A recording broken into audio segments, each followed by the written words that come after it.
Hello friends, कैसे हो आप सभी।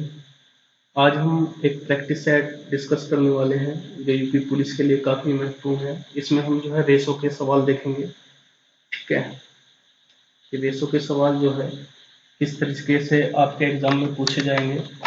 और रेसो के सवाल में जो है सबसे पहला जो हमारा जो सवाल बनता है, फर्स्ट क्वेश्चन है आपका ए और बी का जो रेसो है आपको दिया है 3:4। ठीक है, बी और सी का रेशो दिया है आपको 12:13 और आपको ए और सी का अनुपात निकालना है। ठीक है, तो इसके लिए हम डायरेक्ट ए और बी का रेशो ये रहा आपका, बी और सी का रेशो 12 और 13 है।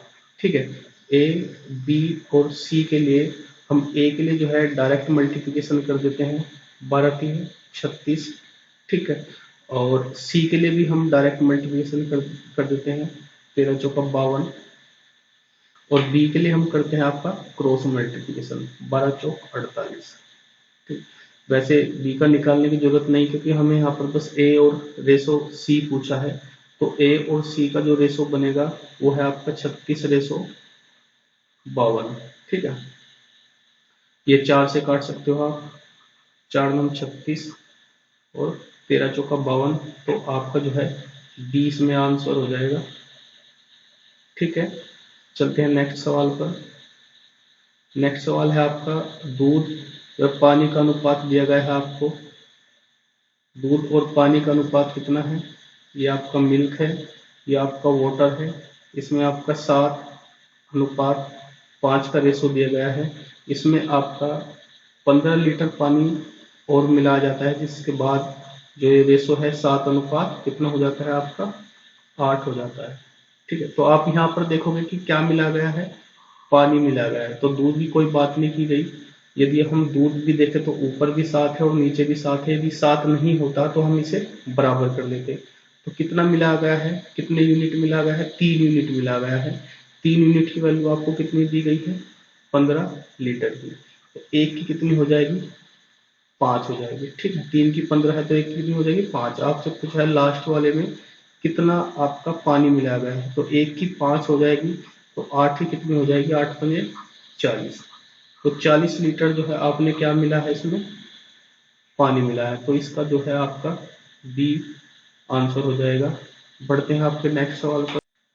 इस सवाल में आपको दिया गया है ए बी और सी की आय का अनुपात दिया गया है। ये इनकम का रेशो दिया गया है, कितना है, ए बी और सी। ये दिया गया आपको 1:3:4। ठीक है, यदि इनकी आय को 5%, 10% और 15% में बढ़ाई जाए, बढ़ी हुई आय का आपको क्या बताना है, रेशो बताना है। तो ये आपका इनकम का रेशो है। आप इसे इजी करने के लिए आप इसे 100 भी मान सकते हैं। ठीक है, क्योंकि परसेंटेज में बढ़ा है तो आप इसे इजी वे में सोल्व कर सकते हैं, कैलकुलेशन इजी हो जाएगी आपकी। ये 400। अब इसके बाद में जो है इस पर कितना बढ़ाया गया है आपका, 5%। तो ये कितना हो जाएगा, 100 पर जब 5% बढ़ेगा कितना हो जाएगा, 105। इस पर कितना बढ़ाया गया है आपका, 10%। तो 300 का 10% कितना हुआ, 30। तो कितना हो जाएगा आपका, 330 हो जाएगी इसकी इनकम। इस पर बढ़ाया आपका 15%। तो 400 का 15% 60। तो कितना हो जाएगा आपका 460। तो जो ये रेशो आया है 105 रेशो 330 रेशो 460। 5 से काट सकते हो, 5×2 = 10, 5×1 = 5, 36, 36, 5×9 = 45, 5×2 = 10, 21:66:92 आपका जो है सी आंसर हो जाएगा। ठीक है फ्रेंड्स, अब बढ़ते हैं आपके नेक्स्ट सवाल पर। आपको जो है मासिक आय दी गई है, ए बी और सी की जो मंथली इनकम का जो रेशो है वो 2:3:4 है। ए बी और सी कितना है आपका, 2:3:5 है। अब इसने कहा है यदि सी की मासिक आय ए की मासिक आय से कितना ज्यादा है, 12,000 रुपये ज्यादा है, तो बी की वार्षिक आय बताना है। ध्यान रखना, ये जो आप ध्यान देने वाली चीजें हैं, ये आपका जो रेशो दिया गया है कितना है आपका, मंथली का। निकालनी क्या है आपको, वार्षिक, ईयरली निकालना है। तो देखते हैं ए बी सी का मासिक आय दिया है, सी की आई है किससे, ए से ज्यादा। तो सी 5 यूनिट है, ये 2 यूनिट है, तो कितना ज्यादा है आपका, 3 यूनिट ज्यादा है। 3 की वैल्यू आपको कितनी दी गई है, 12,000। 3 की कितनी दी गई है, 12,000। एक की कितनी आ जाएगी आपकी, 4,000। एक की 4,000 आई है, आपको बताना है आपको बी का। तो एक की 3 है, तो 4,000 है, सॉरी। तो 3 की कितनी हो जाएगी, 4 की 12। 12,000 जो है आपकी एक मंथ की आय आई है, किसकी, आपकी बी की निकल के। आपको बताना है एक साल का, ये आपका एक महीने का है, तो 12 इंटू 12 कितना हो जाएगा, 44,000। तो ये कैसे आय हो जाएगी आपकी, बी की वार्षिक आय हो जाएगी। तो इसका जो आंसर बैठेगा वो बैठेगा आपका बी। ठीक है, तो इस तरीके से आपको सवाल को जो है टैकल करना है। अब चलते हैं आपके नेक्स्ट सवाल। 2 कक्षाओं ए और बी में जो छात्रों को मिलाया गया जिनके औसत अंक 25 और 40 है, मिलाने के बाद जो औसत बैठता है वो 30 प्राप्त हुआ है। तो कक्षा में ए व बी के कक्षा के छात्रों का अनुपात बताना है। इसे आप जो है एलिगेशन से ज्यादा आराम से कर सकते हो, ठीक है, और इजी वे में कर सकते हो, कम टाइम में कर सकते हो। तो ए और बी का औसत जो कितना है, ये आपका 25 दिया गया है और ये देगा आपको 40। मिलाने के बाद कितना हुआ है आपका 30। तो आप एलिगेशन लगा दोगे, एलिगेशन लगाने पर ये आपका 10 बचेगा, 40 में से 30 जाके ये कितना बचेगा आपका 5। तो 10:5 आया है, ठीक है। तो आप इसे काट सकते हो, ये 2:1 आ जाएगा। तो कौन सा आंसर हो जाएगा आपका ए।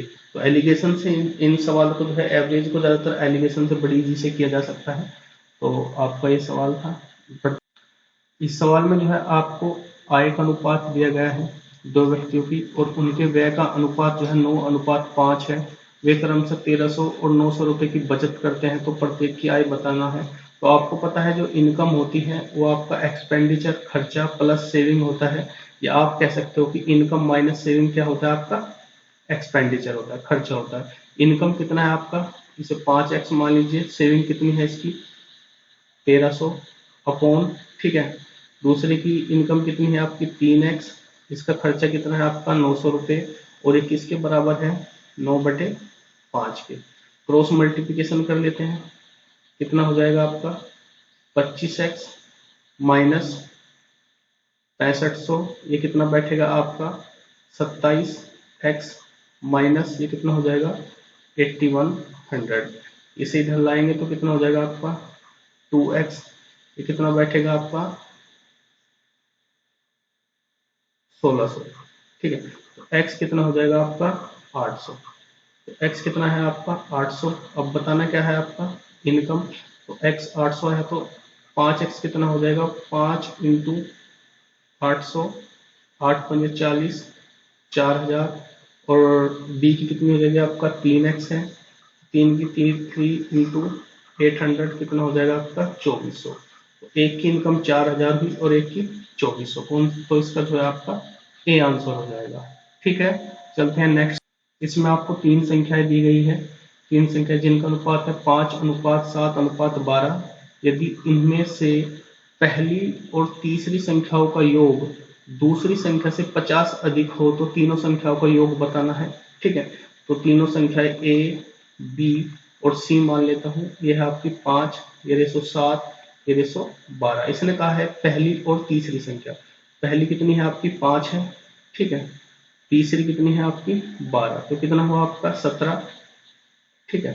और दूसरी संख्या कितनी है आपकी 7, इससे कितनी ज्यादा है आपका 50 ज्यादा है। तो मतलब 10 ज्यादा है, 10 यूनिट ज्यादा है। किसके बराबर है 50 के, एक बराबर किसके हो जाएगा आपका 5 के। बताना क्या है तीनों संख्याओं का योग। एक 5 के बराबर है, तीनों संख्या कितनी हो जाएगी आपकी 5 + 7 + 12, ये हो जाएगा आपका 24। तो एक 5 के बराबर है, तो 24 कितने बराबर हो जाएगा 120 के। तो क्या आंसर हो जाएगा इसका, बी आंसर हो जाएगा। अब चलते हैं आपका नेक्स्ट है आपका a/2 = b/3 = c/4। तो a + b + c/b आपको बताना है। तो इस तरह का जो कॉम्बिनेशन होता है उसमें आप जो है a बराबर 2 मान सकते हो, मतलब बेस में जो होता है तो बराबर हो जाएगा। b बराबर कितना हो जाएगा 3 और c बराबर कितना हो जाएगा 4।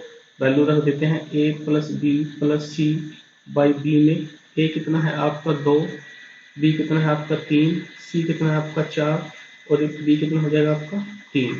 3 तो 5 4 9, 9/3 ये बराबर हो जाएगा 3। तो कौन सा आंसर हो जाएगा इसका 1। ठीक है फ्रेंड्स, तो ये कुछ सवाल थे आपके जिससे आप अच्छी प्रैक्टिस कर सकते हो। इसी तरह की प्रैक्टिस के लिए आप इस चैनल से जुड़ सकते हो। इसे यदि आपको कंटेंट अच्छा लगा हो तो ज़्यादा से ज़्यादा आप इसे शेयर कीजिए, ठीक है, और सब्सक्राइब कीजिएगा। इस वीडियो में इतना ही, मिलते हैं नेक्स्ट प्रैक्टिस सेट में जो हम रेसो का ही लेकर आएंगे। धन्यवाद।